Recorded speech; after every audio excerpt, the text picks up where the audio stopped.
appear to be on an island somewhere in the South Pacific.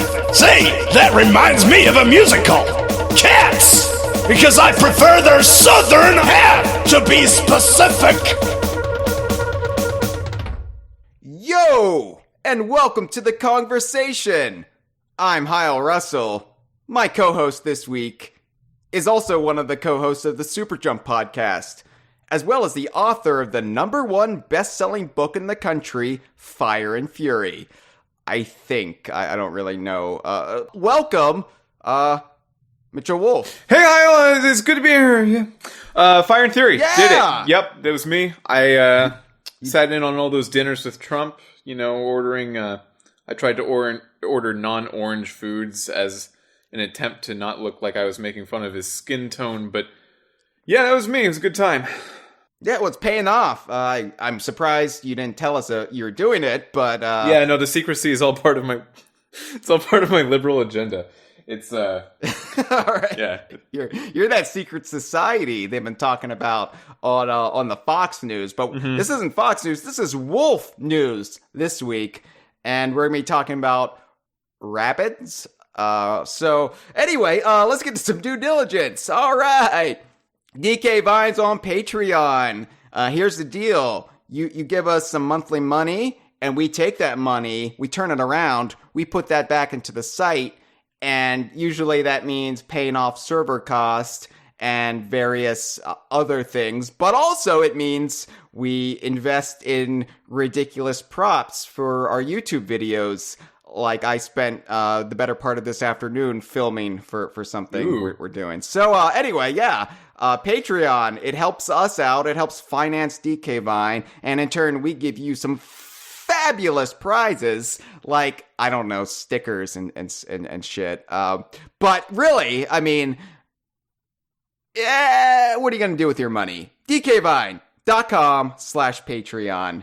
Check it out. Also, DK Vine, we're on social media, dkvine.com/Facebook, dkvine.com/Twitter. Updated daily for both.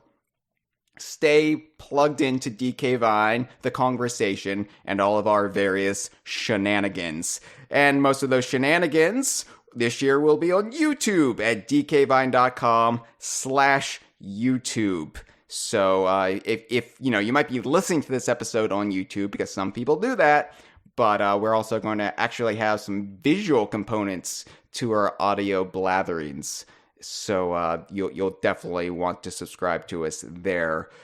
So anyway, yeah, finally get Fabio as a guest on the Kongversation, because that would be super relevant to Donkey Kong. Yep. And don't forget to hashtag bring back the spiders. Please don't forget that. So anyway, is there anything you want to plug, Mitchell? You briefly mentioned it earlier, but I am the producer and one half of the hosts of the Super Jump podcast. Recently, we just put out an episode of the Super Jump podcast with me and two members of this show's kind of extended family of fans and community, Milo and I Am Gibbon. The three of us talked about the Super Mario Brothers movie celebrating its 25th anniversary, and just how much we deeply enjoy that movie. Wow, I'll have to definitely check that out, because I unironically, I actually love the Super Mario Brothers movie. I love that they were able to take this concept, and this was very typical of, I think, any sort of adapted property in the late 80s and early 90s, was let's take something and let's radically alter it to make it fit cinema or whatever we're adapting into, so we're not so embarrassed to be working on this property. Right, yeah. I mean, what immediately comes to mind is Tim Burton's Batman, which, I mean, granted, was probably the most faithful adaptation of Batman up to that point, but it still, took, say, the villains. I'm especially thinking of, Batman Returns here, where it would take, the Penguin and Catwoman and just radically alter them to kind of fit this particular vision, and that's what the Super Mario Brothers movie kind of did for everything related to Mario, especially the look and feel of the Mushroom Kingdom itself. I adore it. I can see why hardcore fans would hate it, as much like I despise the Donkey Kong Country cartoon, but as somebody who has a fondness for the Mario games and universe, but isn't an out-and-out, devoted fanboy of them, I love it. I love the Super Mario Brothers movie, and whenever it's on TV and I happen to pass it by, I have to stop and watch it. I was going to compare it to how Alice in Wonderland often gets these kind of more mature, gritty, weird tonal reboots of it because the source material is so flexible. If you go back and read the earlier books, the tone of the story can greatly shift just depending on who you are as a reader. But then I was thinking of Tim Burton's Willy Wonka and the Chocolate Factory, and then I realized that's just all Tim Burton does. It's just, it's the Batman is this, Willy Wonka is this, and then he did the recent Alice in Wonderland as well. So yeah, this Super Mario Brothers movie, I guess, is just a Tim Burton take on Mario. Essentially, yeah. I mean, taking the notion of like the mushroom aesthetic and turning that into fungus that's just like encroaching over every corner of the city, which is actually the king, played by Lance Henriksen, after he was de-evolved by Koopa's gun. It's weird as shit, but it's basically like, okay, so here are all these elements you have to work in, but you have complete creative freedom to figure out how this universe actually works. So it's almost like a fun exercise watching it and trying to imagine what the screenwriters were thinking. And I love it. Obviously, I'm very disappointed we never got Super Mario Brothers, the movie, the game, because that would just be bliss. I know the Street Fighter movie did that. They took the movie and in turn adapted that back into a Street Fighter game, and I'm really, really upset we never got that. But yeah, I think I am given specifically. He loves the idea of maybe one day, there's still time, maybe not for its 25th anniversary, maybe we have to wait till its 50th anniversary to make a game based on the Super Mario Brothers movie. We talk about all that stuff and more on the on that episode of the Super Jump podcast we recently did. So if you're interested in that, check it out. Well, yeah, absolutely. I won't encroach on that territory any further. Now, speaking of me not being a huge fan of Mario, let's talk about Mario. As part of Nintendo's big or mini January Nintendo Direct, right before the huge Tropical Freeze Switch announcement, my social media accounts started lighting up because of what I assume people thought was going to be the biggest Donkey Kong-centric reveal in that Direct, and that was the Donkey Kong DLC in Mario plus Rabbids Kingdom Battle. So this was kind of a surprise. I know people speculated that something like this could be coming, but I think most everybody kind of just gave up on the notion and just kind of moved on. I know a couple weeks prior there were rumors that another character was on its way to the game, but I don't even think it made much ripples in our fan community. And by our fan community, I mean the Donkey Kong universe / Rare, whatever this thing is. Right. At the time, Davide Soliani, the lead director on the game, he's very active on Facebook, or sorry, not on Twitter. He was talking about the development of the game pretty much the whole time, and he would always send kind of jabs at Grant Kirkhope. It's very funny and good stuff. But he was talking on Twitter about how much time and animation each of the main 8 playable characters in the game took just to rig and develop their models. Even for Mario, people say that this Mario looks a lot like just a Mario a Nintendo game would have. But it's a Ubisoft made model. All of them are made from the ground up from scratch for this game. And they just took so long. They each have over 1,000 animations of just like pulling out weird weapons and getting hurt in weird ways. It's crazy. So we were thinking, we being the curious populace and fans of this game, that it would probably be a character that we already saw in the main game, just given a few more animations and a few more like adjustments to their model so they would work as playable characters, because anything else would be way too much work. And we were delighted to see that they just did all that extra work that they seemed to not have to do, instead of taking the easy way out, which is awesome. Right. So I mentioned on the last episode of the Kongversation, I'd been tipped off by a source that, actually a couple sources, that a new character was coming in a Tropical Freeze port for the Switch.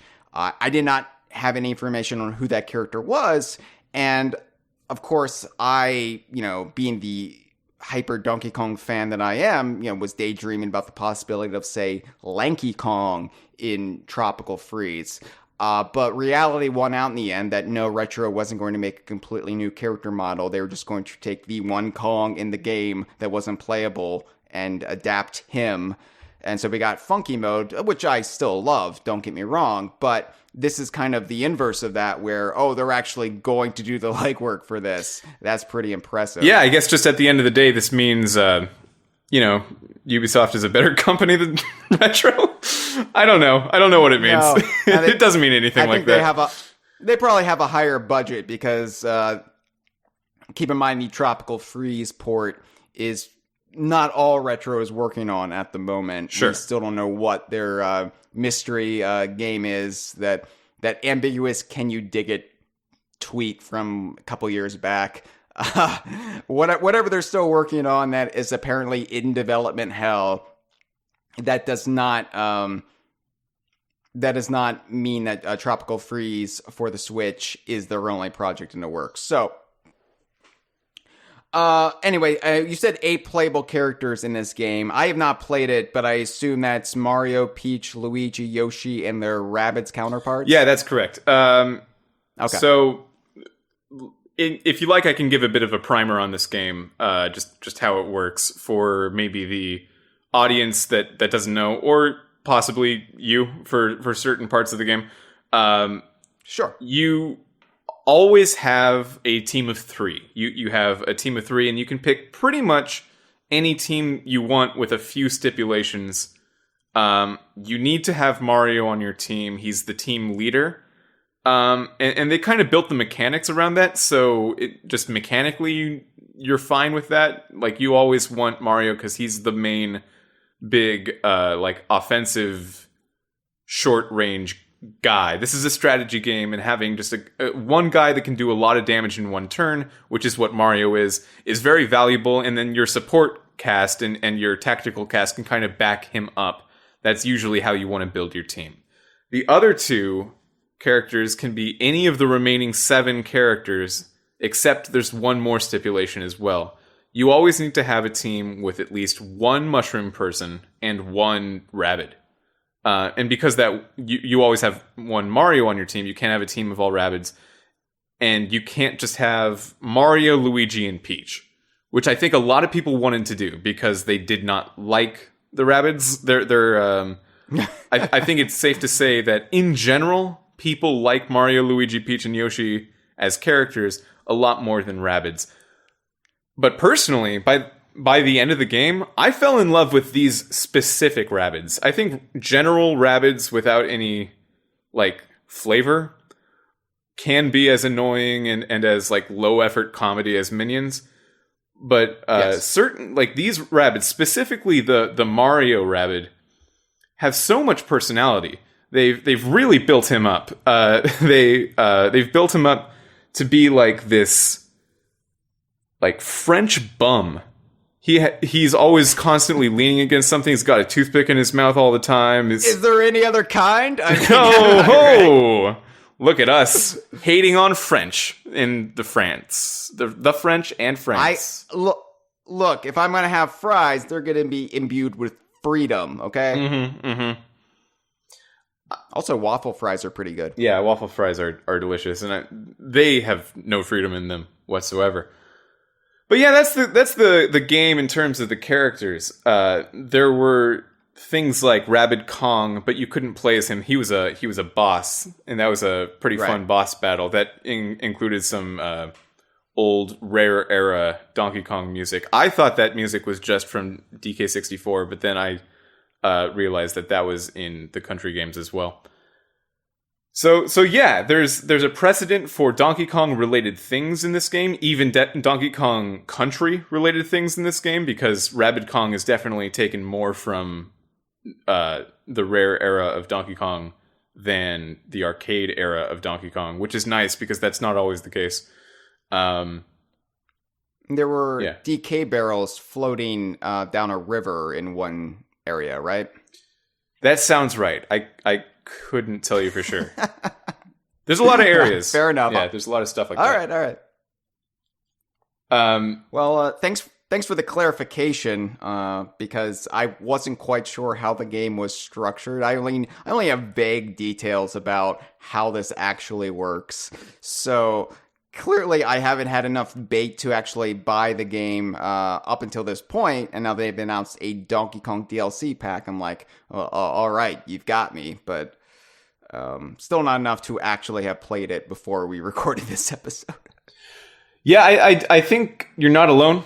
I think there are a lot of people that have, even if they don't have like preconceived notions about the Rabbids, they have preconceived notions about minions, and that'll really color how you see this game, which is unfortunate because I think it's a great game with a lot of really good characterization in it and a lot of world building, which is not only something that you wouldn't expect from the Rabbids or from Minions, but it's not something you would expect from Mario.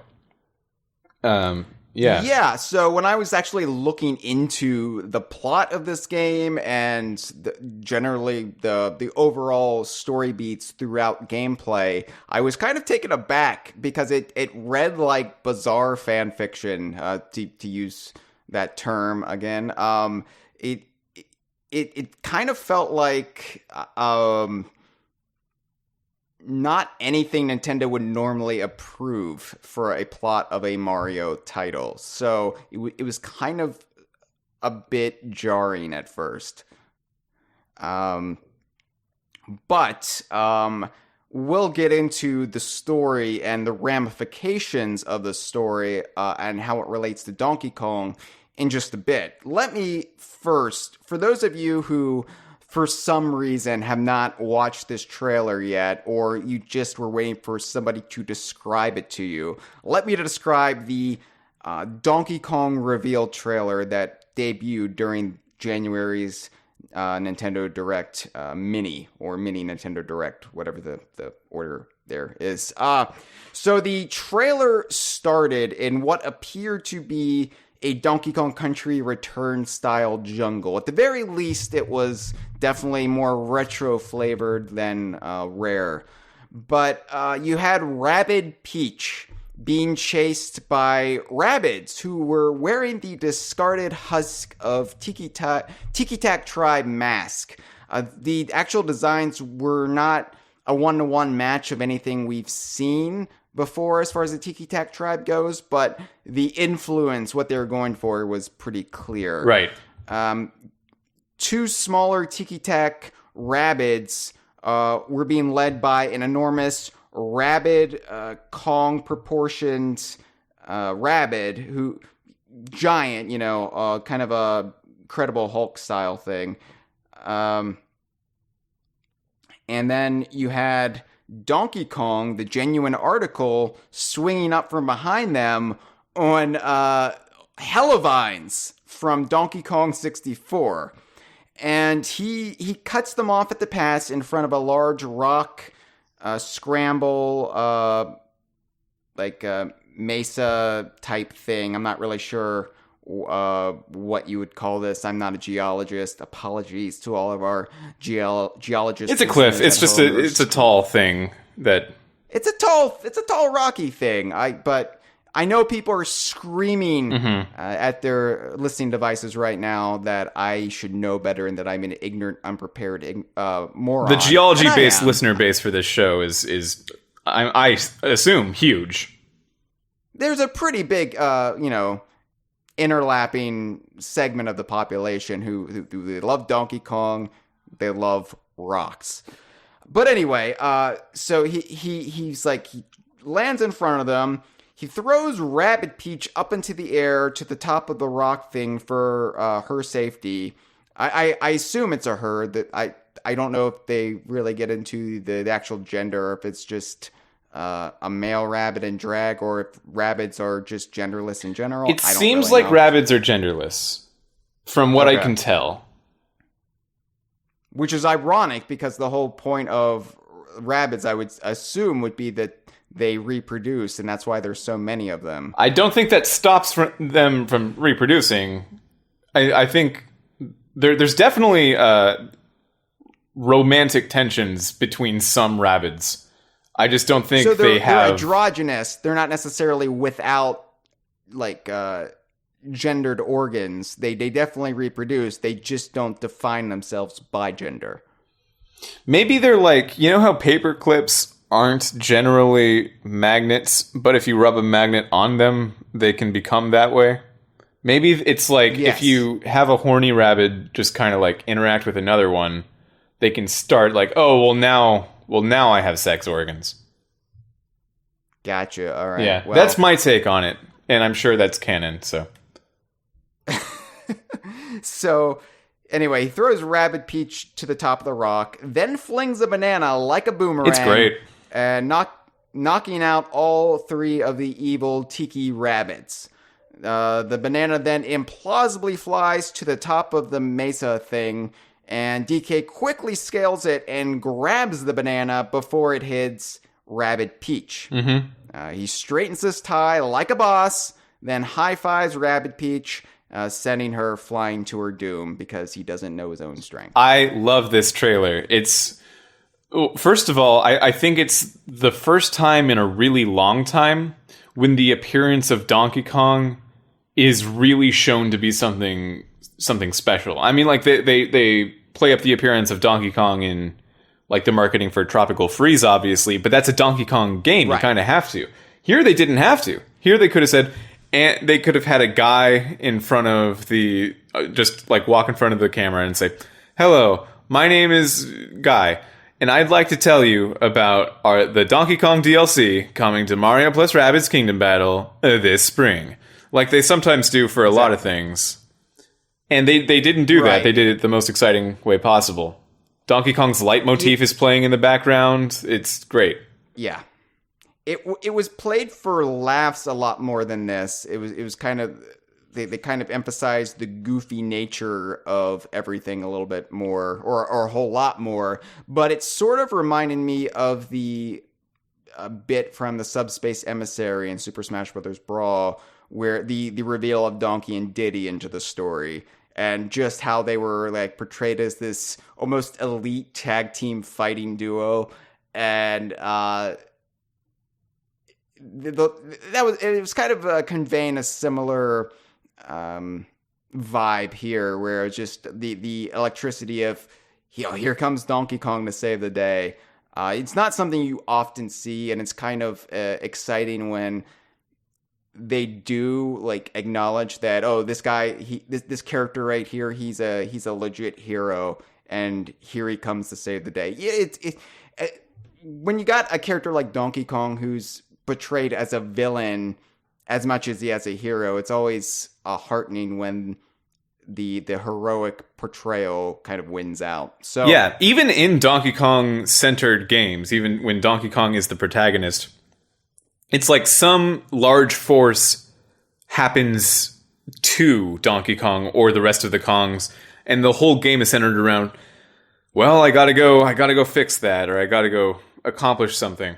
And in this, it's like Rabbid Peach is kind of in over her head, and Donkey Kong is able to say, wait, no, I am like a top tier threat to enemies in general.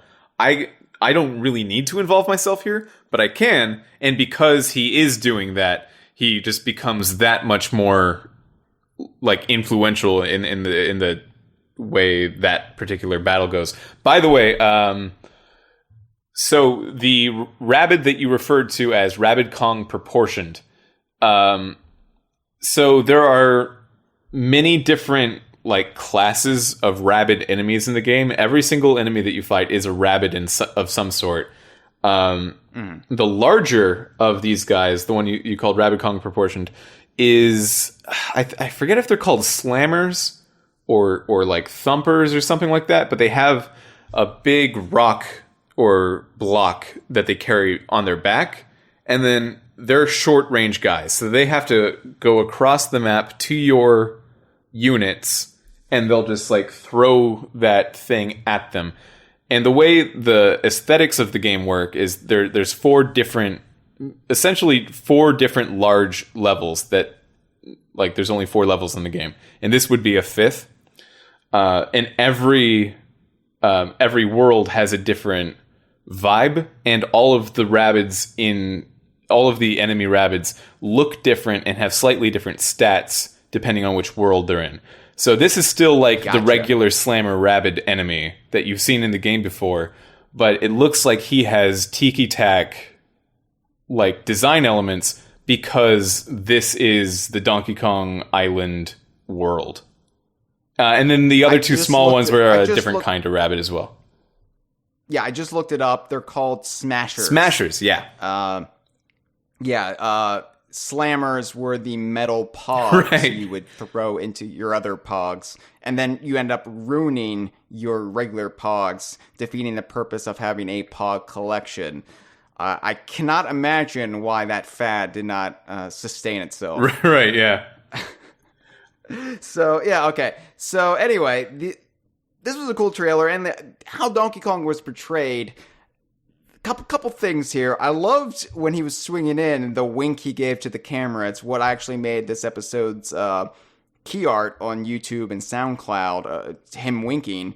Just it's almost like he's so cocksure here that even though a lot of the things he does is played for laughs, he's still got this kind of swagger to him that, again, it reminded me of the Subspace Emissary portrayal where he's not sweating this so much. Like, he knows he's going to make quick work of these idiots causing trouble in this jungle. 2, there's a thing I don't believe, and I've talked about this with other staff members, and they don't think they've seen it either, and it seems like a no-brainer. A simple animation we've never really seen of Rare's Donkey Kong, and that's him straightening his tie. Yeah.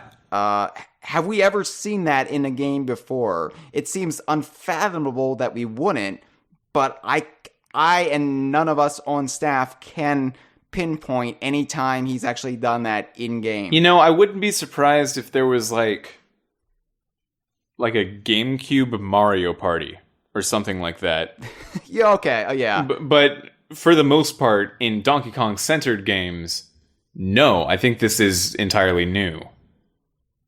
Yeah, there might be like animations in a Mario sports title or something where like his victory pose is him kind of straightening his tie. Yeah. But it just being such a clear-cut kind of visual, especially like right after he saves the day, he does something heroic, and he's just like, oh, it highlights the absurdity that he wears a tie, which I think is lost on people, especially fans of Donkey Kong. After so long, he's had the tie for almost 25 years now. So to highlight that it's ridiculous that he is a naked gorilla who has this one article of clothing and it's a necktie, and that he's worried about how straight its appearance is, as if there was actually any fashion component to it. Yeah. I don't mean to explain why it's funny, but it's funny for that reason. And it kind of creeps up on you when he does it. It's like, oh yeah, it's ridiculous that he's wearing a tie. I forgot because it's been a quarter of a century. Anyway, yeah. So that's a trailer, and it was a pretty good trailer. Oh, there's one more thing, a really small thing in the trailer I wanted to touch on. Actually, sure. 2 things. One, you can see in the background of when Rabbid Peach is on the ground and hasn't been thrown up by Donkey Kong yet, there's like a raised platform of ground to the side, and there's a banana pipe. Like, it is just a pipe that exists in the regular games, but again, this world has its own theming for most of the normal game assets. So the pipe is a banana that opens up on one side and opens up on the other side and can go through. So that means to me, this is probably a cutscene in the game, and the area they're in is a playable map. And I'm sure this is like the intro to a battle. It's like the intro to the first battle in the world, probably. So this has in-game connotations as well. Okay, so in the actual regular worlds in the main game, they're all designed like Mario pipes, like warp pipes. They are, for the most part, warp pipes, but white and with like rabbit ears. Like a warp pipe was combined with a rabbit. I think there are some regular green standards as well, but for the most part, I think they're those white ones. And then these are different. So that's exciting. I think that shows that they're willing to change more of the stuff that they than they would normally be comfortable in the regular levels for this DLC level. The second thing I wanted to talk about was that kind of just a character thing for Rabid Peach. She's really like above it all the whole game. She doesn't really like. You get the feeling that she doesn't care too much of others. She thinks highly of herself. Very narcissistic, kind of just like fake princess kind of personality. In fact, there's this. Actually, never mind. I was going to get into a spoiler at the end of the game, but never mind. The fact that is it her thing that she takes selfies with everything? Oh well, no, that's not a spoiler. That's all over the place. I mean, yeah, she does also just take selfies with everything, which is a joke. I guess it is a joke that exists.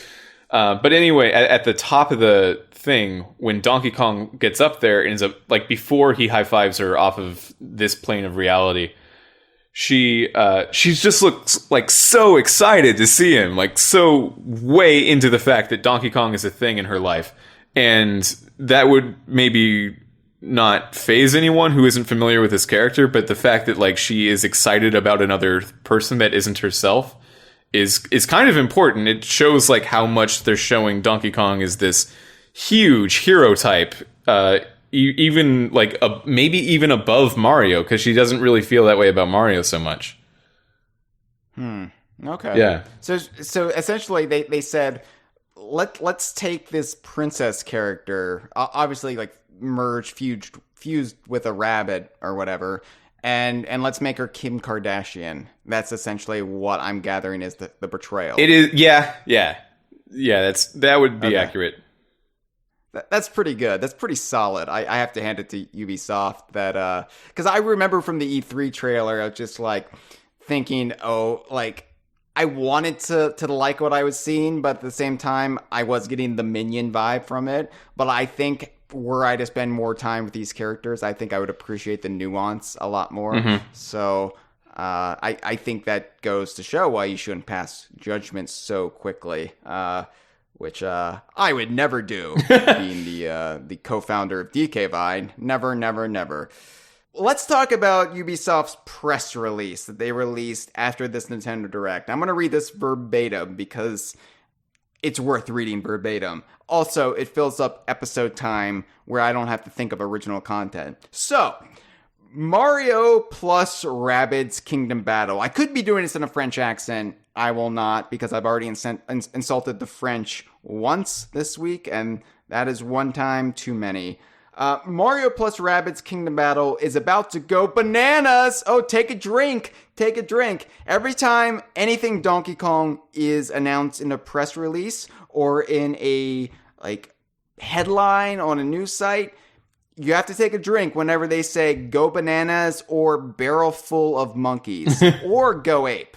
So take a drink. I got Angry Orchard right here. Gonna take a swig. A gorilla full of laughs. At least that was original. All right. Mario plus Rabbids Kingdom Battle is about to go bananas with the arrival of Donkey Kong as a new playable hero. Sorry, I'm still swallowing this Angry Orchard. It really has a way of lingering in your mouth. All right.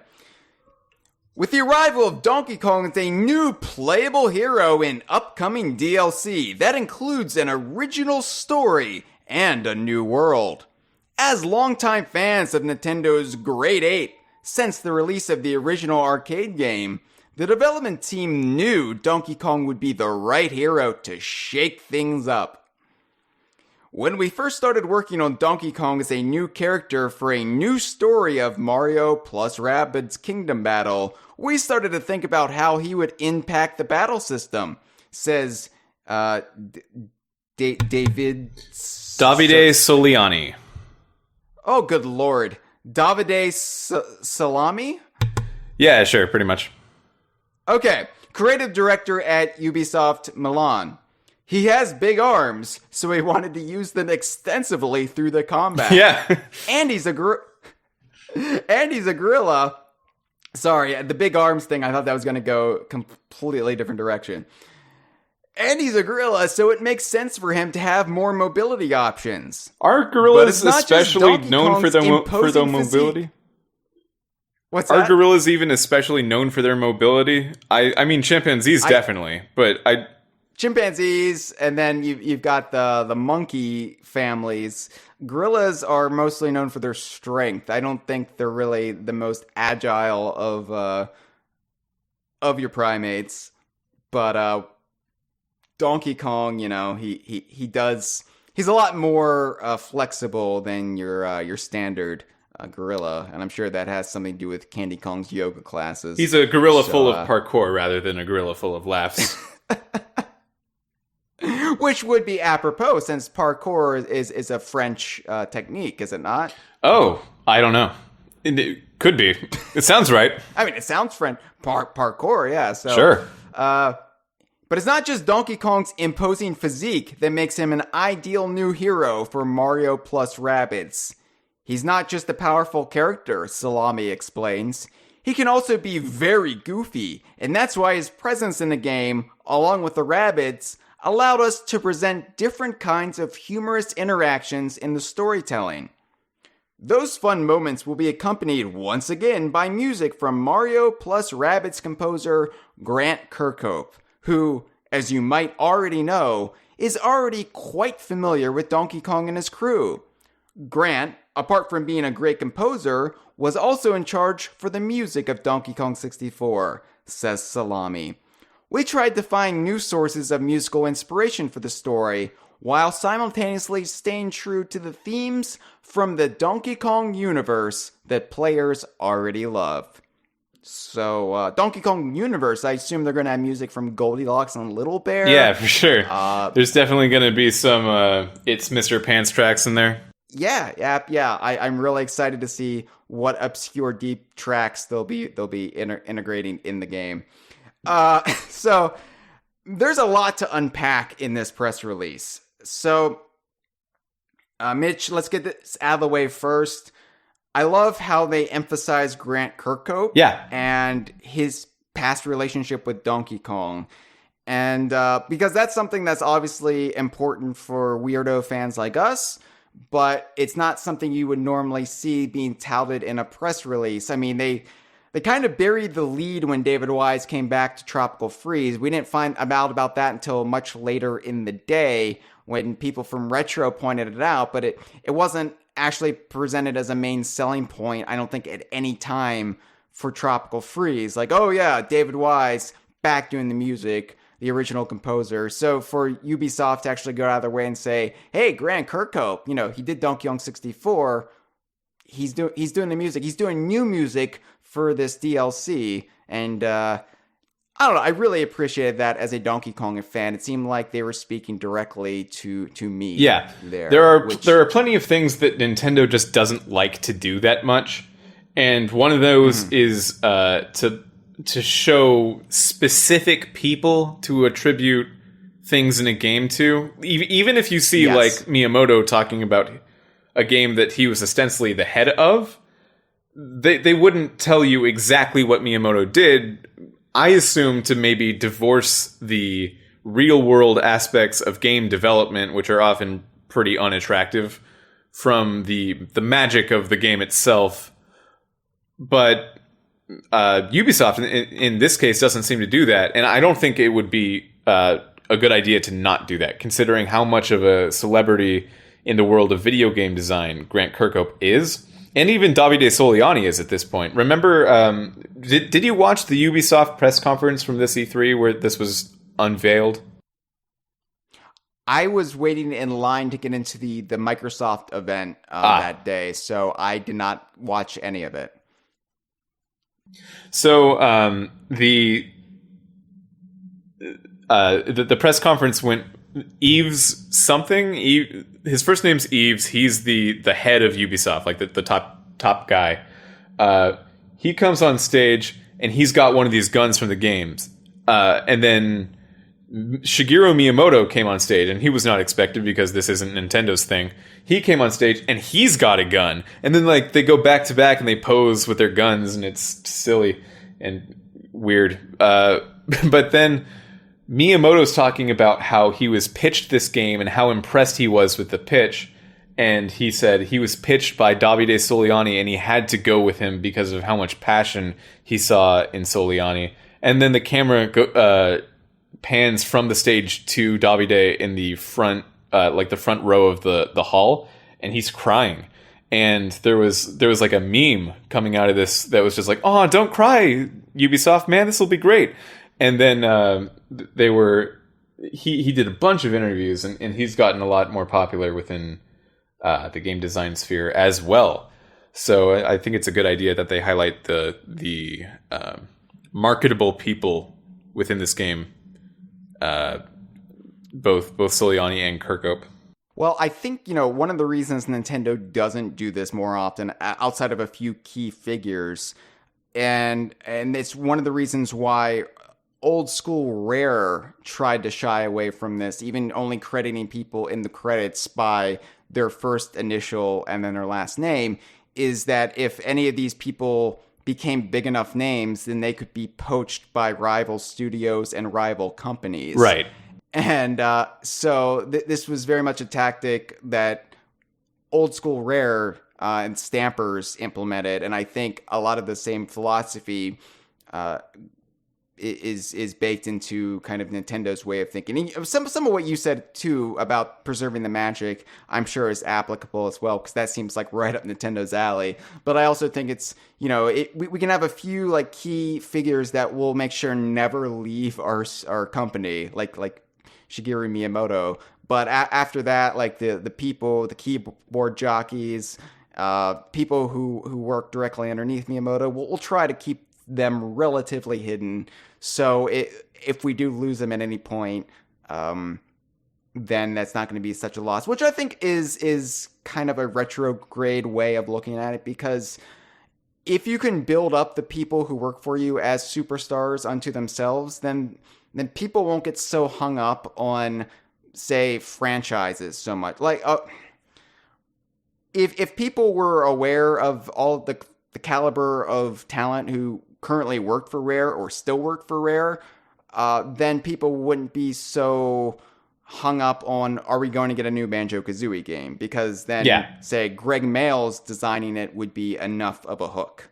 So I get it, but I also, I'm glad when people get the recognition that honestly is rightfully owed to them. Well, fortunately, it seems like as an industry, we're moving away from it, especially with Rare recently. Like now, Greg Mails is, if you know what you're talking about, like a guy to know, a guy that is definitely out in the public in some capacity, at least. Even Nintendo, like the director of Super Mario Odyssey, Koizumi, he's been around forever. He's been doing stuff all over the place. Like as early as the Super Nintendo era, but he's only now becoming like someone who they're putting out in the open, maybe in the void of Iwata, because he's a very Iwata-like presence. Koizumi, he's in a lot of the directs now, so I'm glad to see that. I definitely think there's a generational shift happening at Nintendo, even with their old guard. I think it's Nintendo, for being a very stodgy company, they're definitely more open to trying new things at this point. And I think part of that is maybe they're changing leadership, but it's also just all the younger hungry talent working for them, and they're kind of pushing the old timers into, I don't know, going out on a limb a little bit more. And it's why I'm actually very optimistic for the future of Nintendo, not just like post Switch and Switch's runaway success, but just from what I'm seeing from Nintendo.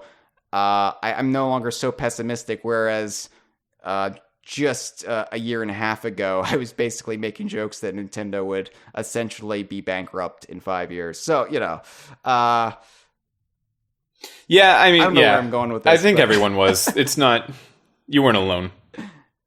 Yeah. Okay, good. I'm glad I wasn't the only Debbie Downer there. As much as the brilliance of game design and the runaway success of certain console types is part of Nintendo's tradition, just doing really bad for a long time is also part of their tradition. Like, it's just part of the... Yeah. You know, it's that Marilyn Monroe, if you don't love me at my worst, you don't... Whatever, at her best. Or I don't actually... Now that I think about it, I don't think I've memorized that quote. But you know what I'm talking about. Nintendo at their Wii U, you don't get their Nintendo at their Switch or something. Mm-hmm. Yeah. The only thing I really know about Marilyn Monroe is she slept with both Kennedy brothers, and she is used in a lot of like off-brand bootleg merchandise where she's holding a gun and she has like prison tattoos. Have you seen those shirts? I have. The other thing I know about Marilyn Monroe, and this completes my knowledge on her as well, is that I just think she would have really liked Mario plus Rabbids Kingdom Battle. I think she would have been into it. Yeah, I sensed that the first time I ever watched Some Like It Hot. I was like, I don't know what it is, but I think she would really appreciate the fusion gameplay styles of Ubisoft interpreting Mario's world.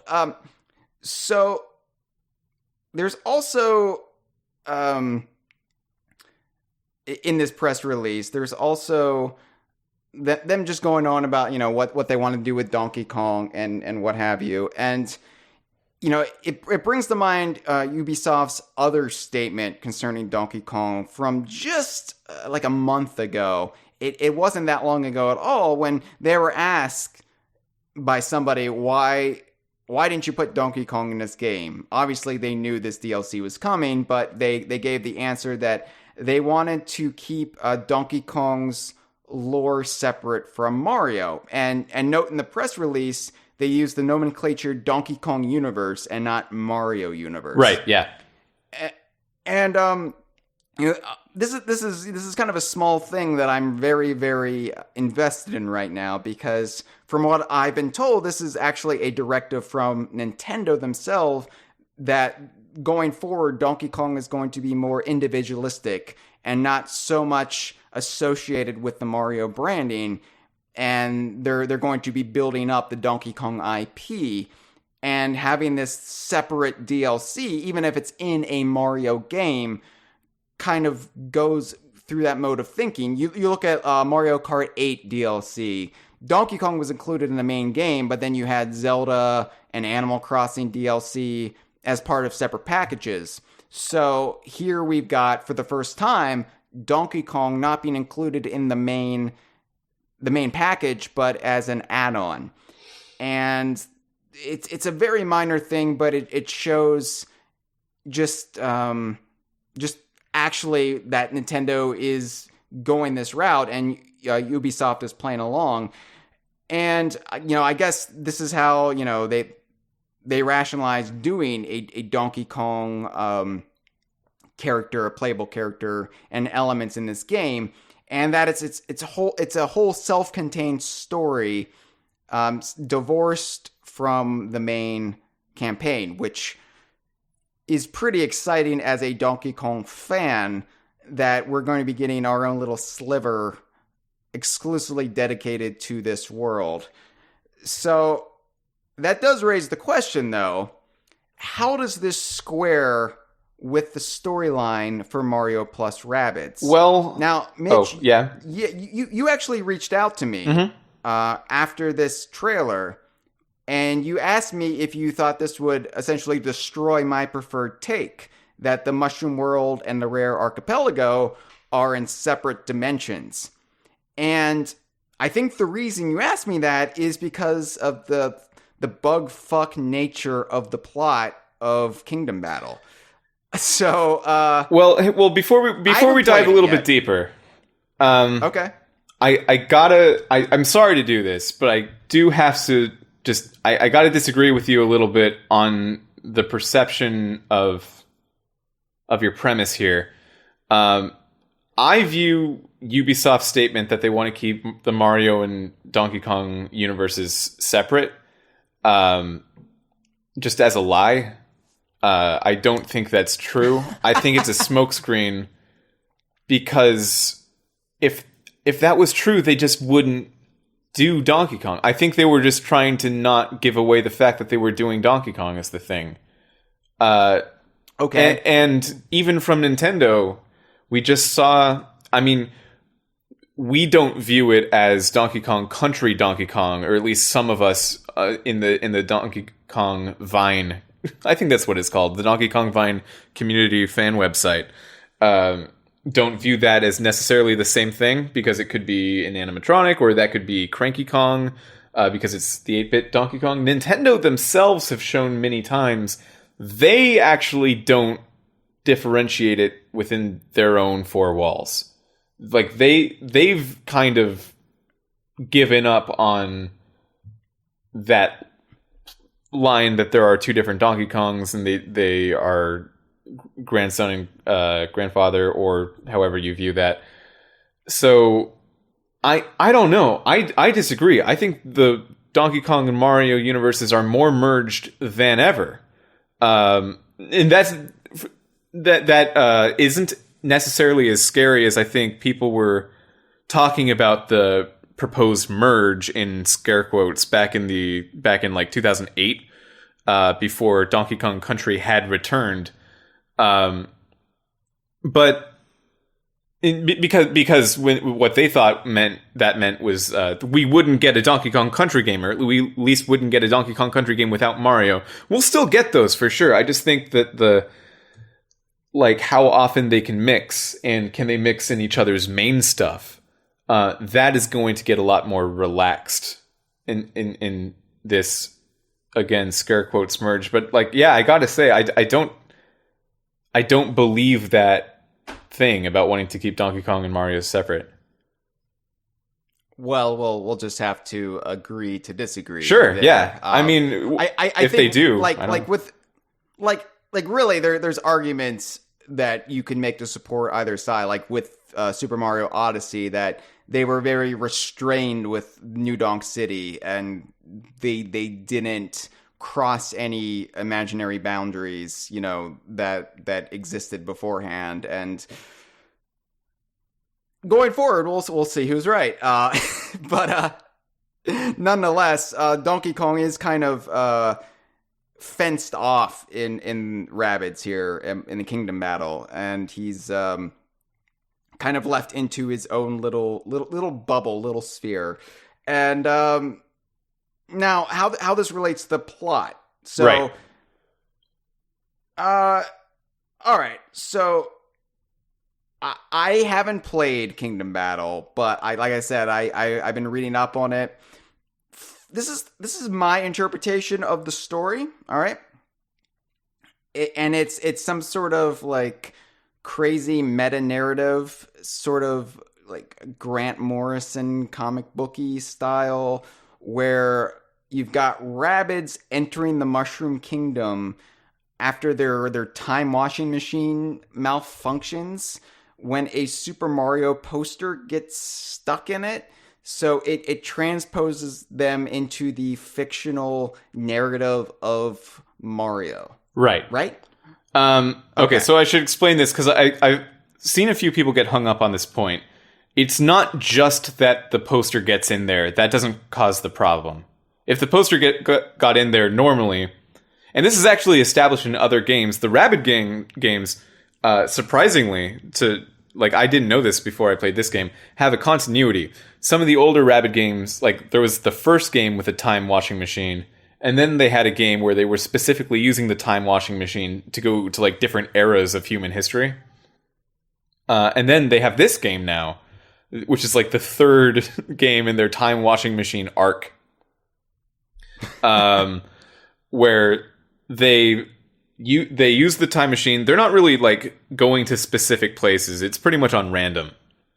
They end up in this girl's lab, and she's a scientist, and she's working on I forget what she calls it, which is bad podcasting, but she eventually, like in the intro scene, uses her machine. It can combine any two items. She combined like a plant with a bunch of flowers on it with some light bulbs, and then the flower petals turned into lights. And that was cool. So it's not just bad podcasting; it's bad science. Yeah, it's also really bad science. But then right after she did that, the thing overheated and it was going to cause a problem, so she turned it off, and she was like, gosh darn it, aren't these overheating problems just gonna be the death of me? Then she leaves the room, providing a very opportune time for the time washing machine full of Rabbids to like appear in her room, and the Rabbids just go crazy all over her little laboratory thing, just like messing up with she has a bunch of amiibos, and like they're playing with the amiibo and everything, just ruining all of her desk and wall decorations and stuff. And one of them finds this combining machine thing, and it's not just that the poster goes into the washing machine, it's that Super Mario Brothers poster is combined with the washing machine a little bit, so that allows it to go from what seems like the real world to this fictional world. It's like actually traveling to the Mushroom Kingdom because the destination is imbued with this poster's like essence, I guess. Okay. Yeah. So that's how that happens. Yeah. Okay. So there's different ways you could interpret these events. One is that, and I brought up Grant Morrison, one of his conceits that the reoccurring themes in his work, in his comic book writing, is that there are different universes, and in each universe, a fictional reality in one universe might be the actual reality in another universe, and then we're just the fiction of somebody else's universe. And so, you could make the argument that, yes, this is supposedly the real world, but it could also just be the universe that the Rabbids exist in. In that universe, Nintendo games are a fictional reality. Oh, yeah. I mean, I don't know. Like our universe. I wouldn't say any of the realities that Rabbids have ever been to are real. If you think about it, because they have Rabbids in them. Yes. But I think even, like, their first game was a Rayman game. And even in that game, they were supposed to have come from another dimension, but they weren't using the time travel stuff yet. So their whole history is a thing that exists. Gotcha. Yeah. Gotcha. So, that being said, like, I'm not going to get hung up. Like, I know there are going to be, like, people out there, and I'm sure there's already people out there who are saying, well, this means that Donkey Kong is just this fictional construct. Well, yes, he is. But within the context of the Donkey Kong world, this doesn't change anything. And I know, like, one of my, like, logic arguments is that Donkey Kong Island and the rest of the archipelago, could conceivably take place on quote unquote our Earth, but I don't literally mean they exist out there in the ocean somewhere. I just mean it's a fictional reality that's designed to look like our Earth. It's a bunch of nerdy bullshit that you could just contemplate back and forth. It's like freshman level, like we're gonna be sit up in our dorm all night smoking pot and wondering about the complexities of the universe. Yeah. Where that it's it's fun and it's silly, but ultimately it has no bearing on the fictional constructs of any of these universes. So, yeah, I mean, my whole thing now- is I know that Mario and his friends in the Mushroom Kingdom doesn't exist. And I, as the player in front of the TV, do exist, whether or not there's like one more layer of a little bit less real, a little bit more fictional in between them, or if that layer is attached to the Mushroom Kingdom reality, kind of doesn't matter. Like, it's already just, you're going into fiction. You just might be going into fiction twice. That bit of the game is not explained, but yeah, I don't know how much it matters in terms of like world building, DKU shakeups or anything like that. Yeah, as far as the cosmology of where that puts the Donkey Kong universe or the Rare Archipelago, does this imply that it's supposed to be shared as part of the mushroom world, which I know there are a lot of proponents out there who say yes, it has to be part of that world.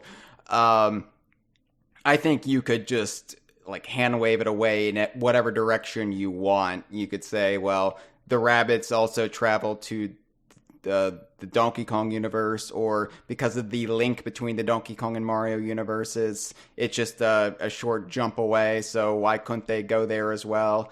It ultimately, I don't think any of this is actually going to come up in the game, although granted, given the crazy nature of the plot, who knows? It might actually come up, but Yeah, I wouldn't put it past them. Yeah, at this point, yeah. So I'm not too worried about that, though, and I'm looking forward to seeing how Donkey Kong's world is presented and represented, because I mentioned the Helivines, Mitch, and I don't think this has gotten any play, really, anywhere, that there are Helivines that Donkey Kong swings from. Yeah. Helivines, that's such a deep, weird cut.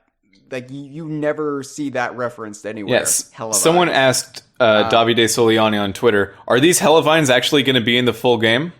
Or not the full game, the released DLC. And he said, somewhat cryptically, but I think we all know what he means, never lie to the player. So yeah, I guess they are in the game. Which you can't jump in this game, so I wonder how vines work. You can jump during battle. It's like a mechanic. Oh, okay. Yeah. You might just go next to them and press A, so that could be boring. But you can use them in some capacity in the full game. Okay, all right. Well, we had the Helivines, and they're from Donkey Kong 64, which is so surprising to me because, like I said, the jungle, the environment looks more similar to the retro style of Donkey Kong Country, those jungles. And the Rabbids are wearing what's essentially tantamount to the corpses of the Tiki Tak tribe. So you've got this very heavy DKC Returns and sort of Tropical Freeze influence, which is the go-to design for Donkey Kong's world post-2010. But then you've got this very on-point DK64 reference. And with Grant Kirkhope involved, you've got some of the music from that game mixed in. So I'm wondering, Ubisoft has enough clout with this, and they're clearly almost free to do whatever they want. Are we going to see more references than we normally would from Nintendo, from Retro, from maybe Camelot? Anybody playing within the world of Donkey Kong seems to have been limited with what they can do. Yeah, I think that's safe to say that we will. Especially Donkey Kong 64 specifically. I think Kirkhope might have a fondness for his time composing that game. I think a lot of video game developers now who are just joining the business now are approximately my age or within the span of 10 years older, and they might even be more into 64 than the original Country games as nostalgic things to throw back to their past. So yeah, I think it's totally possible. I mentioned the song earlier that plays during the Rabbid Kong fight being from Donkey Kong Country, but I really think that song is more memorable to the first boss battle in Donkey Kong 64, and I think that might be what they were going for, because Rabbid Kong is also the first boss battle in Mario plus Rabbids. Yeah. So a lot of 64 stuff. Keep your eyes peeled. There might be more. And I think the fact that they mentioned Grant Kirkhope so much in the press release and emphasized that, I think they're definitely going to be playing to that. And, look, Donkey Kong 64, it is fundamentally the worst main console Donkey Kong game. It just is, people. I'm sorry. But that doesn't mean I don't love a lot of the aspects of it, and I wouldn't love to see the characters and themes seen in it that are always ignored return in any capacity. So, like I said, Ubisoft has enough clout here that they could potentially bring stuff back that we wouldn't normally see get brought back. And that's when you really stop and consider that, that's really, that's really what we need to watch out for here, because I didn't notice the Helivines at first. That was something that I didn't notice, I think, until my third, watching of this trailer. I love that. It's like talking about, I didn't appreciate The Last Jedi until my 7th watching of, yeah, it's kind of like that. Yeah, but but those really jumped out to me then, and when I saw them, I was like, okay, everything is on the table here. This is exciting. We're not just going to see references to DKC Returns, which has been kind of the safe route Nintendo's gone when doing Donkey Kong stuff. We're going to potentially have the whole history open to it. It's kind of like when Donkey Kong was in Skylanders and his whole moveset represented every single era of Donkey Kong. Yeah. And I know a lot of people didn't appreciate Donkey Kong and Skylanders because the game was so mediocre, but he was very on point in that game, and to have him be on point in this will make the whole endeavor worth it, in my opinion. So with that being said, we do have some calls to take, and specifically the first call, I believe, relates to this tangent we're on. So let's take that first. Hello, it's me, Tony. Favorite person, I guess. So anyway, well, the Rabbids DLC, right? Oh, cool. Very excited. I had it pre-ordered since day one. I didn't know at the time it was a Donkey Kong DLC, but I guess the universe has this way of working. You know what I mean? Just happens. So, it's a Donkey Kong DLC. You think we're gonna see Diddy or Cranky or Funky show up in the DLC? What do you think their role is gonna be? You think we're gonna get Rabbids, not just Rabbid Kong, but like Rabbid Funky, Rabbid Dixie, you know what I mean, right? And do you think it's going to show Donkey Kong Island as his own separate world? It's part of Mario's world. Is it going to be separate from the Mushroom Kingdom, or is it going to be the Mushroom Kingdom? You know what I mean? And what else do I want to say? Do you think it's going to have connectivity with Sea of Thieves? I know it's just a coincidence they're both coming out. Maybe it might be. Well, could this be the actual realization of stop and swap? Like, think about it. It's a Donkey Kong game and a Rare game coming out, Donkey Kong DLC. So, I'm just wondering, how do you think this will work? Do you think we're going to have to connect their Switch to the Xbox One somehow? And we'll get Rabbid Luigi in Sea of Thieves? Because I think it's totally possible. Because, what Phil Spencer said, right? That he's good at working on Rare IP with Nintendo. And I think it's a brilliant way of making a Rabbids and Sea of Thieves together. You even have a Rabid Pirate. He's not a DKU character, but that would be really cool to have in Sea of Thieves, because if there's one thing I would complain about Sea of Thieves, is that there's no anthropomorphic animals, which is a huge disappointment, really, because, as you might know, I am, in fact, a huge fan of anthropomorphic animals for reasons, of course. Great. Okay, Mamechi. To be totally truthful, I kind of went cross-eyed when he started talking about Sea of Thieves. Not that I don't love a good Sea of Thieves discussion. I just knew the rest of the call would be completely irrelevant. Well, part of the problem in realizing Stop and Swap is that, you know, you only had a few seconds of RAM time, or like when the RAM is still loaded in the Nintendo 64, to switch into the new console, or sorry, the new cartridge, and have that RAM be accessed from the second game. But in this, you can have both Mario plus Rabbids and Sea of Thieves physical editions of the game in the consoles at the same time, because they are completely different consoles. So it might be easier in that regard, if you think about it. I am not going to think about it at all. I'm sorry. He did ask about yes, the difference in universe between Donkey Kong Country and the Mushroom Kingdom, and whether or not we'll be seeing how those relate to each other.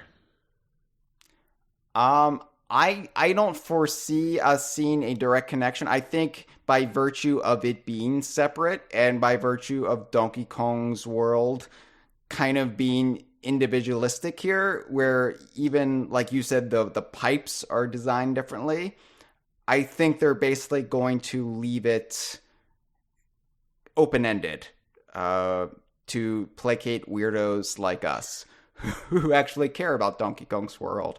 And I mean, I don't know what the plot of this is going to be, if it's going to actually pick up after the main game is over, or if it's just going to be a side thing that has no real bearing on the main plot, or it's left super vague. But I don't foresee us really getting into how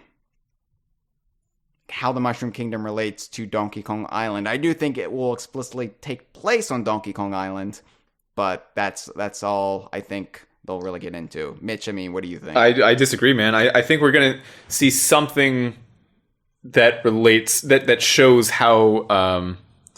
I mean, we know for sure at least Rabbid Peach is part of this whole thing.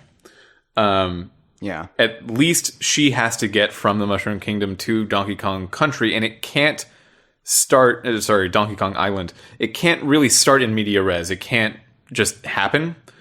Because they've clarified that, like, through doing this DLC, you will get Donkey Kong on your team.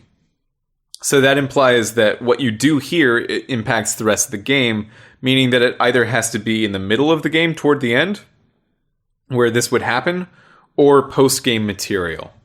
Both of which would require, you know, like, why are we suddenly at this different place? Why are some of the characters, how did they get here?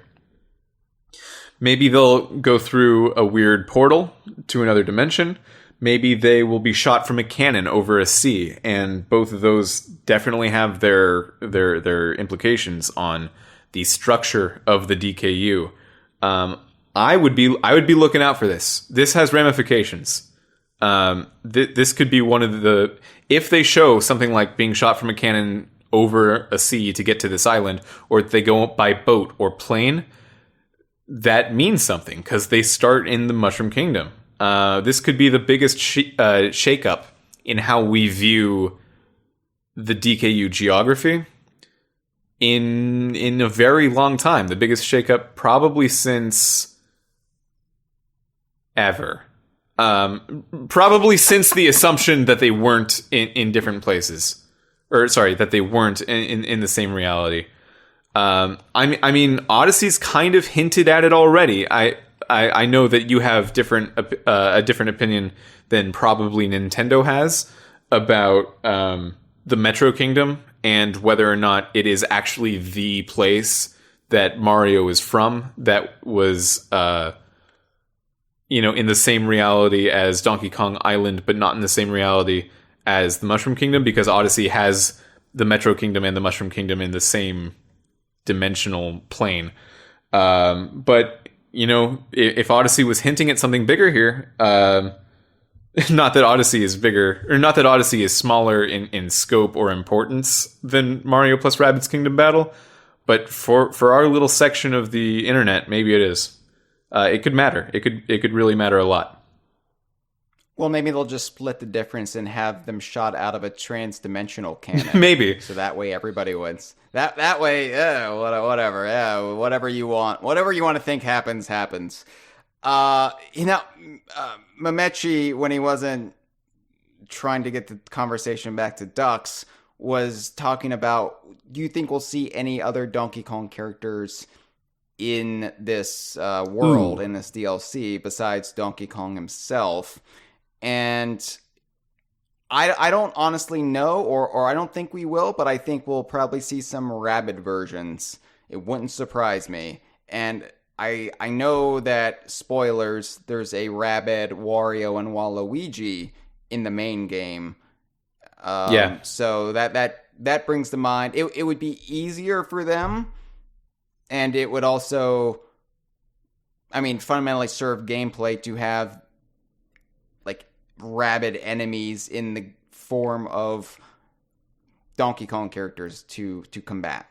So, Wario and Waluigi are their names, and they are takes on the Zipper and the did you say Smasher is what you found out it's called? Smasher, yes.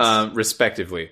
So they are very high health, very high attack output mid bosses, but they're based on those standard kind of drone enemies that you find along the way. They just have a few more moves, and they have a few more unique abilities on top of those things, making them a little bit special.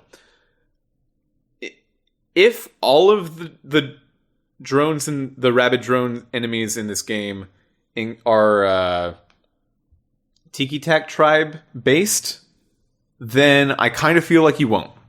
But if it's just the two that we've seen are Tiki Tak tribe based, and maybe another one is Snowmad based, and another one could even be Kremling based, if we're shooting for the stars, I don't think it's too far out of left field to think that the boss of this world could be based on a known Donkey Kong Country character as well.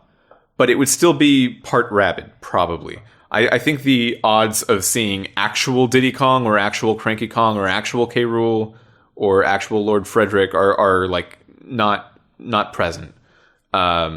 Just right. Because how much effort they've shown that it takes to make an enemy or a player character, any character involved in actual battles in this game, just all of their animations and modeling and stuff. It's so much. So I doubt they would put that much effort into just a side thing that you don't control yourself. Because we know that Donkey Kong is the only new playable character for this DLC. Now, you did mention zippers, and I believe they're called zingies. Zingies, yeah. I'm bad at remembering things, just generally. They are called zingers. Zingers. Zippers are the dash panels from Diddy Kong Racing that make your vehicle go fast. So now that would be a very deep cut if the zingies took on the form of zippers. But I very much doubt they'll go for that weird, obscure, idiotic reference. I think we might have actually already seen the zingies.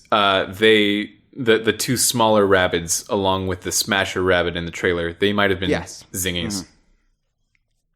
Yeah.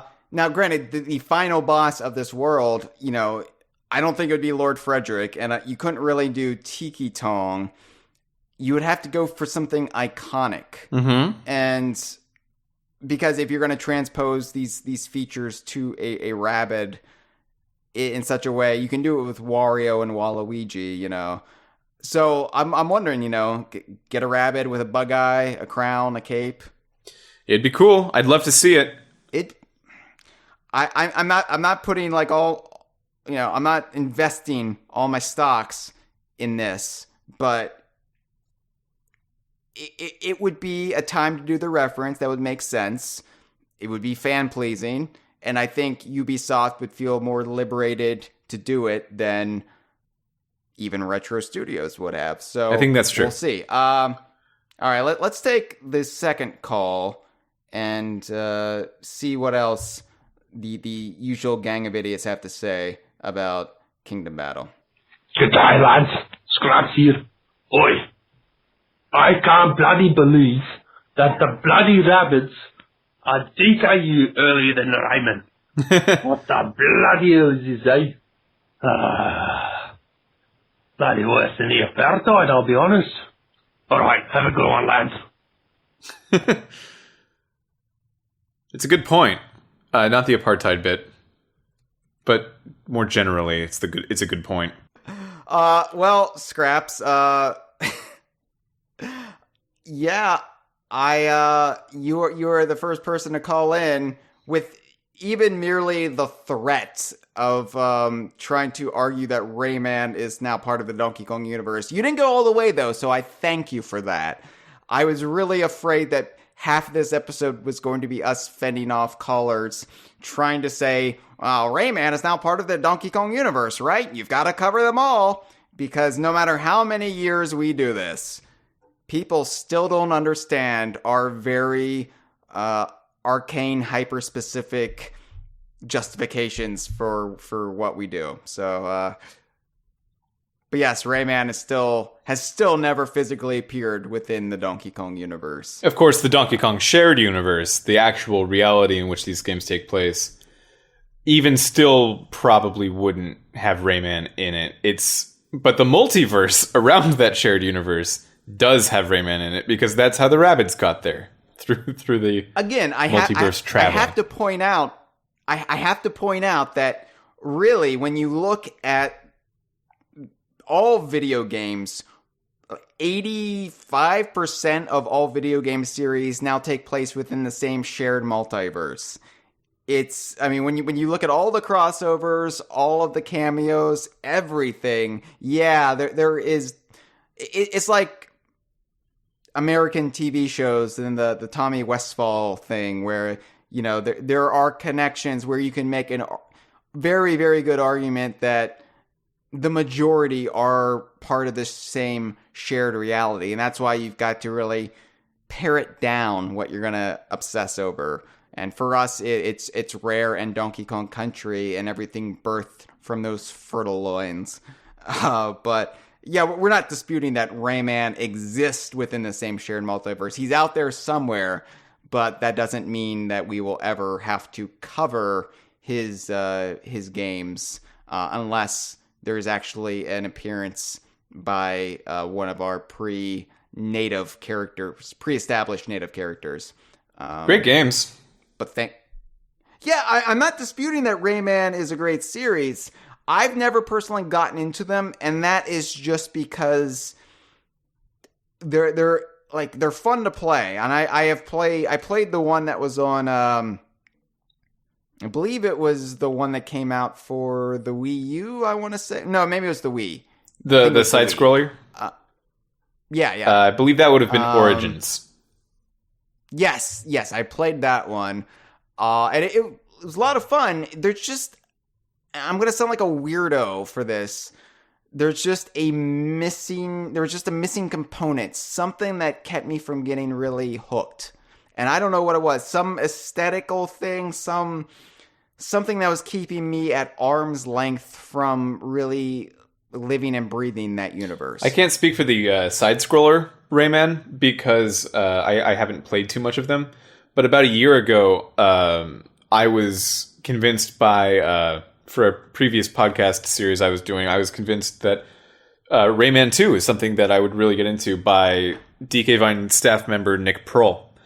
And I did really get into that. Rayman 2 for the Nintendo 64. Fantastic game. Love that. Very, it felt very rare and inspired, if not just similar. Pretty cool. Yeah, Pretty cool game. Yeah, and I'm sure, like, were I to pick up a Rayman game on the right day, in the right conditions, in the right mindset, I would fall in love. It's just one of those things where, you know, we're like strangers in the night. We're just passing by. And it's if it's not meant to be, it's not meant to be. But Rayman's also one of those series that just like game to game can feel a lot different. Like Mario almost. How like in Odyssey or Super Mario World, you kind of get the feeling that they wanted to create like a world to build around the series, and then like in New Super Mario Brothers Wii or something like that, it's just like we're just taking the tropes and like putting them together and stitching those assets together. And Rayman never felt like that later thing, but sometimes it's like this fantastical world where like you're really small and there's all this kitchen stuff flying at you and it's crazy. But then like Rayman 2 is this very natural, like a naturalistic, very, very Banjo like Tooie. It feels a bit like the Isle of Hags in Banjo Tooie. So games in the Rayman series can feel different, but that's not what we're talking about today. Well, I guess what you're trying to say is that the Rayman series is very much like a Harry Nilsson album, where you pick up, say, Nilsson Schmilsson, and you're like, this is great. And then you pick up A Touch of Schmilsson in the Night, and you're like, well, what is this? There's just no consistency tonally. That's exactly what you're saying, right? It's so exactly what I'm saying that I forget that I didn't even know who Harry Nilsson is. So fair enough. Let's take our final call, shall we? Hey guys, it's Ethan or Ban the Bear here, and oh boy, I'm excited to talk about this. So, okay, just so you're talking about the Mario Rabbids Donkey Kong DLC tonight, and I just have 3 simple words, because that, okay, no, okay. Look, let's just discuss this for a minute. Just hear me out. So, the Donkey Kong DLC is going to be a new story DLC. Okay? And the world is obviously Donkey Kong themed. And since this is probably going to continue the story of the main campaign, well, spoilers in case I forget the main campaign, but Bowser Jr. and the Dragon were the main villains of the main campaign, but they're basically all commissioned now. So, what if this is it? What if we're finally we are finally getting King K. Rool? What if we're finally getting him back? I know I could just be, I tried to run this around the forum, but I seriously think there's a big chance we could get K. Rool in this. Like, I think there's like a 90, I'm sorry, I'm too excited over this, but I think 2018 is the year we're finally getting K. Rool back, and I think Mario Rabbids DLC is a great chance at K. Rool's first big reemergence. If not this, then whatever the heck is coming next, because I am also 98% sure that there's going to be a new Donkey Kong game announced this year, if not releasing this year. So what do you think? Could K. Rool be showing up in here? Perhaps he's leading the Rabbids. Perhaps he's Rabbid K. Rool, just K. Rool in the cheap bunny costume, which I absolutely love. Or maybe switching around costumes like during a boss fight, but yeah. Oh yeah, who's ready for the big K. Rool Kremlin comeback of 2018? I would say that louder, more tropically, but I can't yell. Bye! Well, thank you for the call, Ethan/Ban Bear. Well, you know, I do think the Kremlin is on a roll right now. Obviously, you know, they're influencing elections across the world. You know, they're in. Oh, you mean the Kremlins? Oh no, they're not going to be in it. Yeah, unfortunately, like we already talked about, I mean, it could happen. I'm not saying no. I'm just saying don't hope for it. I think a rabid version, like a rabid combined with a Kremling, could be something that's more possible and definitely not out of the question.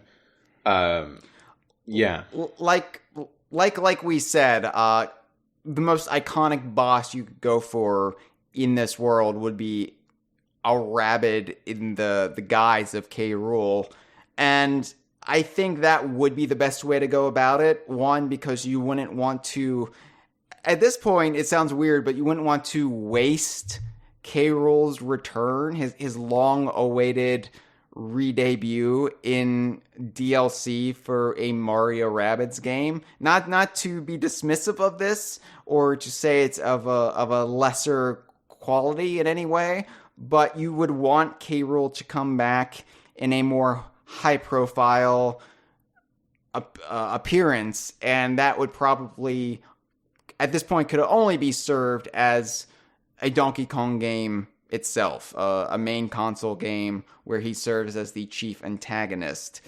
And I think this would be a good way, though, to kind of tip their hat or crown or pirate hat or weird mad scientist wig to K. Rool by having a rabid basically cosplay as him, and then we haven't forgotten about K. Rool. Here's something to whet your appetite. Here's something to get you hyped up for when we actually bring him back.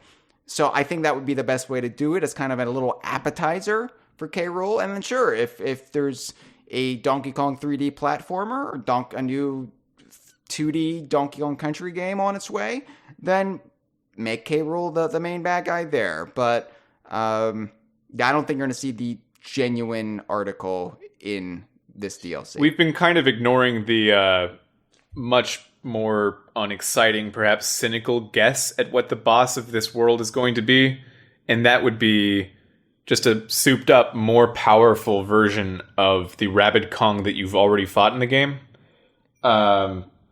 Being that it is already a boss that they made and Donkey Kong related, it's kind of hard to imagine that not being part of this. Maybe it's just the mid-boss. That could be the case. But yeah. I don't want to get too excited about it because it could really be anything. And when it can be anything, it could be either very exciting or like very disappointing. And I want to try not to make any expectations, but I would agree with you, Ethan Banebear, that it's a possibility. It's not zero. For the first time in a very long time, it's not zero, and that is exciting. So I'll give you that for sure. And why is that, Mitchell? Helivines. Helivines are in the... I mean... Hang on to those Helivines for all they're worth, Ethan, because not only will they keep you afloat implausibly, but they're also the only bit of evidence we have that there's going to be anything more than rabbits dressed as tikis. All right. Let's wrap this up. Now, I'm obviously going to have to buy a Switch pretty damn soon, Mitch. Your name rhymes with Switch. Did you ever realize that? A little bit, yeah. I've realized that a little bit. Have you ever thought? I know you have a lot of podcasts you've done in the day and you're doing right now. Have you ever thought about doing one called Switchel Wolfe Presents or something, where we just talk about Nintendo Switch releases of the day? That would be very good. I wrote a pitch for a Pokemon game called Pokemon Champions, and the title of that article is A Mitch Pitch for Switch. So I've definitely used it a bit. Yes. Yeah. I remember that. I think I shared it on Twitter because I was like, I know I am not the guy people go to when they want recommendations for Pokemon articles, but I feel like this guy's opinion, and I say this guy as if I don't know him, I feel like this guy's opinion pretty much squares away with my opinion on Pokemon. If I'm allowed to have an opinion on Pokemon, this is pretty similar. Yeah, thanks. Yeah, I do remember you sharing it. That was a huge help. Thank you. I'm sure it was a huge help. You might have got 3 extra views on that one. No, I think I really did actually get a few more views than I would have on that one because of you. 4 then. Okay. But so look, money's tight. What with me being a fellow who lives under a bridge, and after food and clothing and flaming bins, to keep me warm on these cold winter nights, I don't have a lot of money to throw around, so I've got to buy the console. And I'm obviously going to have to earmark money for Tropical Freeze and whatnot. This DLC is coming sometime this spring. I want to get this game, but should I get it before the DLC drops? Is it fun by itself? Sell the game to me, Mitch. Well, I kind of don't know if you should get it before the DLC comes out, because it could be the case that like this world just fits in between like the second to last thing you do in the game and the last thing you do in the game, which is kind of like what I'm seeing from a lot of DLCs nowadays. The Champions Ballad was that recent DLC for The Legend of Zelda Breath of the Wild, and that's kind of what that did. I was hoping it would be after the post game because that is just more exciting in general. But no, it's like right before the end of the game. If it's right before the end of the game, it makes more sense, at least in my opinion, to play all 5 worlds like one after another. So it would be better in that case if you started playing after the DLC came out. But if it doesn't work like that, if it's just kind of like something you can do whenever, or something that goes after the end of the game, you might as well start playing it whenever you want, and then once the DLC comes out, you can come back and get a little reminder of what it was like to play the game.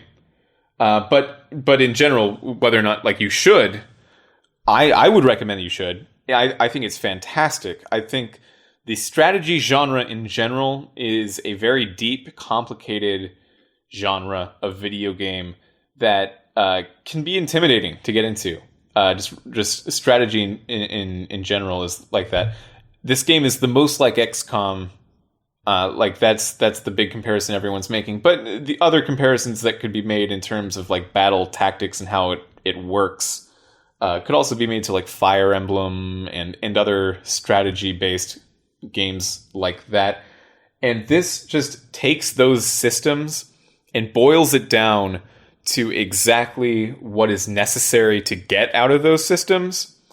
It takes away a lot of the complexity, takes away a lot of that kind of stuff, and replaces it just with more things you can do that it's fun to play around with. So as someone's first strategy game, I think it would be perfect. And also, if the strategy aspect of the game isn't doing it for you, there's a lot of great character work that really surprised me. Not just from the Rabbids, because the Rabbids are who I was talking about before with the good character work, but the Mushroom Kingdom people as well. I mean, Mario is going to be Mario, but like the way Luigi acts in cutscenes is really funny and endearing, like actually, not just Nintendo funny. And not just like the meme stuff, like you might have seen that gif of him doing the dab in game. That's a thing that he did like once in the game. But just like, oh dear God, like Rabbid Peach is playing on her phone at one point, and Luigi just looks, you can tell from his body language that he looks so alienated and so excluded from that conversation, or like that activity, that he keeps trying to look over her shoulder and like look at what's on the screen, and then Rabbid Peach just moves away the phone and is like, "Hey, dude, creep, what are you doing?" No. And I just thought that cutscene was really funny. So if you like that kind of character development, those kinds of characterizations, if you like strategy games in general, if you think you might like strategy games but you haven't gotten into them yet, for all those reasons, I think it's a brilliant game. And of course, the Donkey Kong aspect of it is not going to be small. It's going to be a huge big thing for Donkey Kong fans to get excited about, which is nice. Sorry, I completely ignored last half of everything you said. I got hung up on the fact that Rabbid Peach has her phone, and I started to think, how does her cell phone like service work in the Mushroom Kingdom if she's from another universe? How does she still have like data? I have a fan wink for this, in that it's okay. It's actually an iPod Touch, and she's just posturing as if she has a working phone. Because it's something that I have a 12-year-old sister who recently got her first phone, and before that she did this all the time, where she would just like be playing with a thing and then put it up to her ear and pretend as if she's getting a call, even though like all of her family members know that she doesn't actually have a phone. I think that's totally up Rabbid Peach's alley. Yeah, well, then to be fair, I just hold up my phone when I'm near my family members so I don't have to talk to them. Yeah, fair. Yeah, I'm sure that's actually what she's doing too. Yeah, I hate my family. This has been a File 2 production. Que rico.